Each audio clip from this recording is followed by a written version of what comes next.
Welcome back, everyone, to another deep dive. This time we're going to be tackling Sun Tzu's Art of War.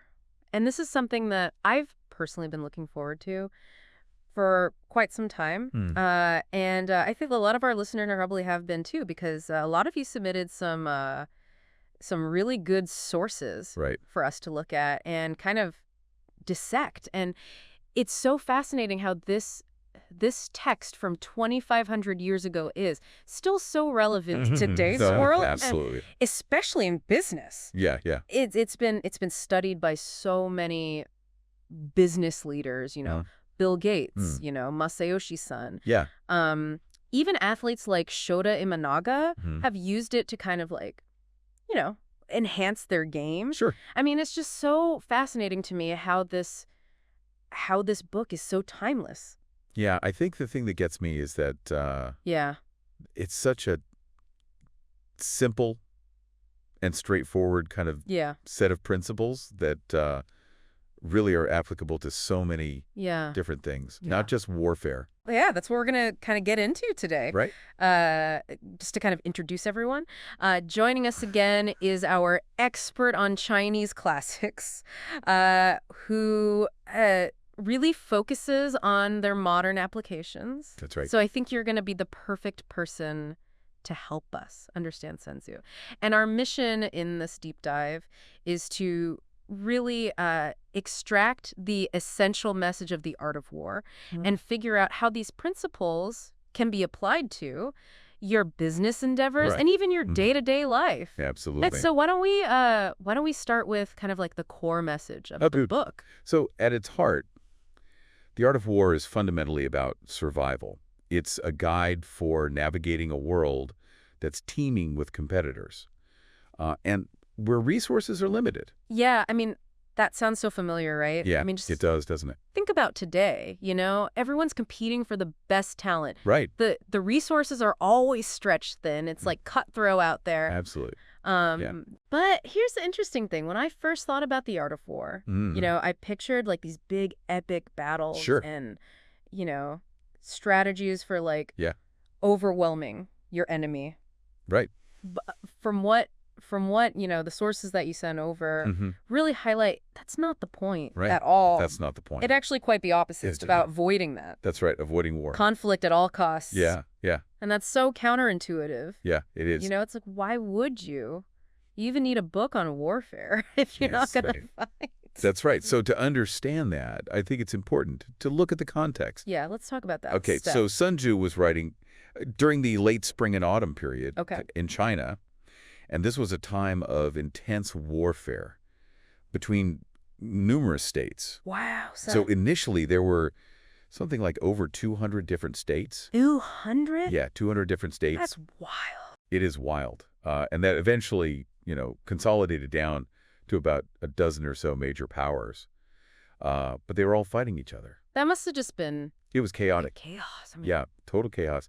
So you can imagine that prolonged wars were exceptionally risky. Yeah, I mean, it's not just about winning one battle. Right. It's about surviving all of them. Yeah, and what happens if you win one and then someone else comes Right, and takes you out? That's right. Or- So there's this concept called the fisherman's benefit, which basically says that, if two people are fighting, then a third party can come in and benefit Yeah, pick up the pieces. from their exhaustion. Yeah. Yeah, so this is why Sun Tzu says. That's right. This is what leads him to say that famous line, to win 100 victories in 100 battles is not the acme of skill. To subdue the enemy without fighting is the acme of skill. So it's really about that. It's about avoiding war Yeah. at all costs. Like positioning yourself Yeah. in a way that you don't even have to That's right. fight. One of the sources used a really good analogy of a battle royale I like that analogy. where it's like, you don't want to be the first one to jump into a fight. That's right. You want to hang back, observe, let everyone else plays out. exhaust themselves. Yeah. And then you kind of Then you come in pick up the pieces. and clean up. Yeah, and I think that's a really good Yeah. way to kind of visualize that. Right. And even if you can't avoid the fight, like Sun Tzu says, you got to Right. keep it sweet. Short and sweet. Yes. Swift and decisive. Yeah, decisive Right? actions. And there's that saying. There is a saying in Japanese. Yeah, tell us about that. Chenbasa Itsutu, Oh, yeah. which means even clumsy speed is better than prolonged slowness. And I think that that really encapsulates that whole concept perfectly. Yeah. And, it's amazing to me how this wisdom still resonates today. Yeah. I mean, one of our sources mentioned that the U.S. military was studying Sun Tzu extensively after the Vietnam War. And some people think that some of his principles were actually used in the Gulf War. Yeah. So, I mean, this is not Timeless wisdom. ancient history. This is something that's still very much applicable. So who was this guy? You know who was Sun Tzu? So Sun Tzu. Was he a real person? Yeah. Or like a mythical saint? So we believe that he was a real person. Okay. He lived during the late spring and autumn period. And his name Sun Tzu actually means master sun. It was a common respectful title Okay. for teachers in ancient China. Okay. Kind of like Confucius means master calm. I see. So he was basically like a He was a teacher. teacher or a scholar. Yeah. Yeah, exactly. So he was living in the He was living in the midst of all this chaos. Wow. And witnessing firsthand the constant power struggles and life and death stakes. I mean, that's got to shape your thinking. No, Now, it does. So yeah, no wonder he was so focused on like Great. minimizing risk Minimizing risk. and planning meticulously. planning. Yeah, I mean, that's still relevant today. Absolutely. In the business world, you make a mistake, it can be fatal It can be, yeah. to your business. Yeah. So let's actually talk about the book now. Okay, sure. One of our sources mentioned that The Art of War is in like It's not a step-by-step now. step-by-step manual. Manual, no, that's it. What's the structure like? So it starts with a very important chapter called Laying Plans. Okay, laying plans. Laying Plans. And this chapter really focuses on the most critical question. Should you even engage in conflict at all?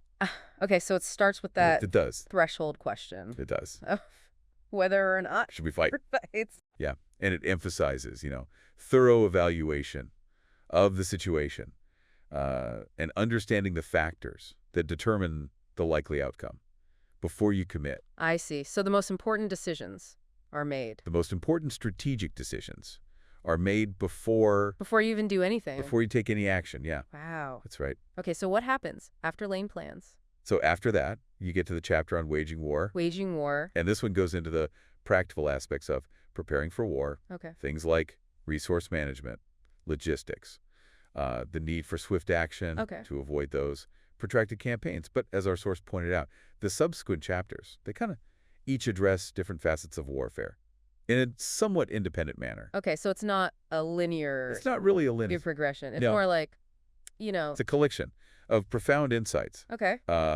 You've got things like maneuverability, exploiting weaknesses, using terrain to your advantage, deception.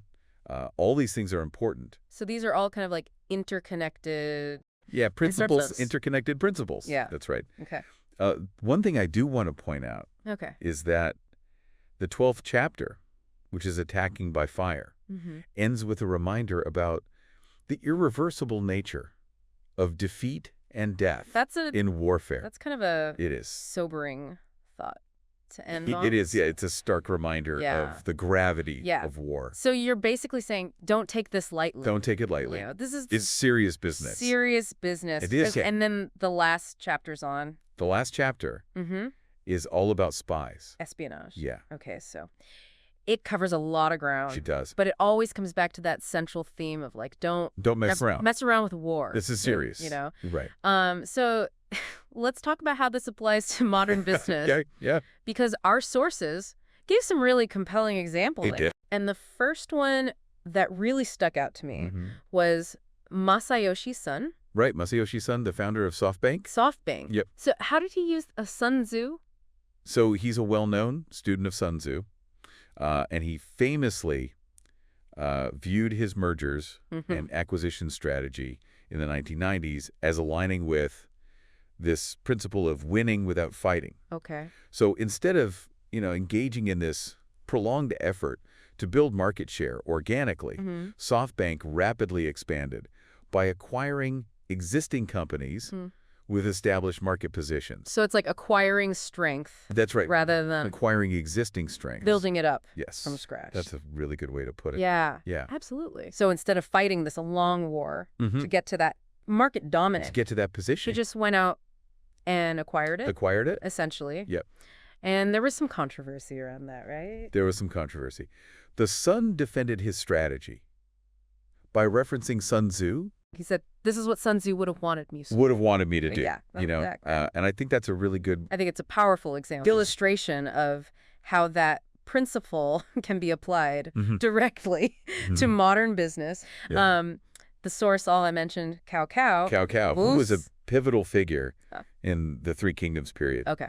And he was the one who actually compiled all the different, fragments of Sun Tzu's teachings into the book that we know today. So he's the one who kind of like He's the one who preserved gave it to us. And he also applied those principles, right? In his Yes, own yeah. life. That's right. He wasn't just He wasn't just a scholar. He was a Like- brilliant strategist. Yeah. Yeah. And the source specifically highlighted his reconciliation. So instead of So instead of just annihilating his enemies, yeah, wiping them out, yeah, he would often incorporate them bring them in. and their forces Yeah. into his own ranks. Well, he was constantly growing his He was constantly building strength strength without having to fight. these long, drawn-out wars. And I think that's another example of Is there Sun Tzu a very Sun Tzu-like approach. thinking, minimize the cost, Minimize conflict. maximize the gain. Maximize the game. So it's not just about winning a battle. It's not about the knockout blow. It's about It's the about long game, the aftermath. the aftermath. Yeah, How do you and what happens after integrate or yeah, neutralize Yeah. your opponents? to strengthen yourself. Yeah. Okay, now let's talk about Sure. one of the most famous quotes from the book Know Your Enemy Know the enemy and know yourself. and Know Yourself. In 100 battles, you'll never be in peril. be in peril.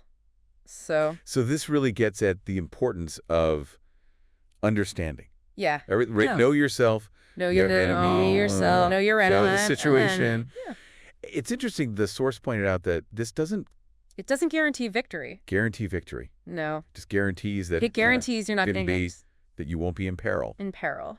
So it's really about mitigating risk, It's about mitigating risk Yeah. and making informed decisions. making smart choices Exactly. to avoid disaster. To avoid disaster. Yeah, and in a competitive environment, avoiding defeat Right. is almost as important as winning. It is, because one loss Mm-hmm. can lead To another. another. And that's the end. You're ruined. That's the end. Yeah. Yeah, and knowing your enemy isn't just about It's not just about your great competitors. It's about the whole landscape, Yeah. right? The whole Emerging threats. Yeah, the whole environment. Third-party actors who might benefit. The fishermen. The fishermen. Yeah, the fishermen.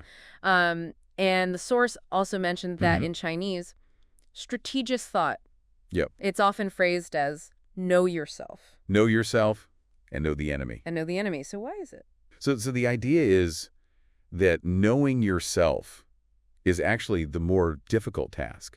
Okay, so self-awareness It's hard is more challenging than knowing your than opponent, abandonment. Oh. because you can observe your opponent Yeah. objectively. Right. You can analyze their strengths and weaknesses. But knowing yourself is tough. It's tough because there's all this internal bias. Yeah, we tend to overestimate. We overestimate our strengths and underestimate our weaknesses. Yeah. So it's really about being honest It is. with yourself It's about honesty, yeah. about where you stand. Where you stand. Okay.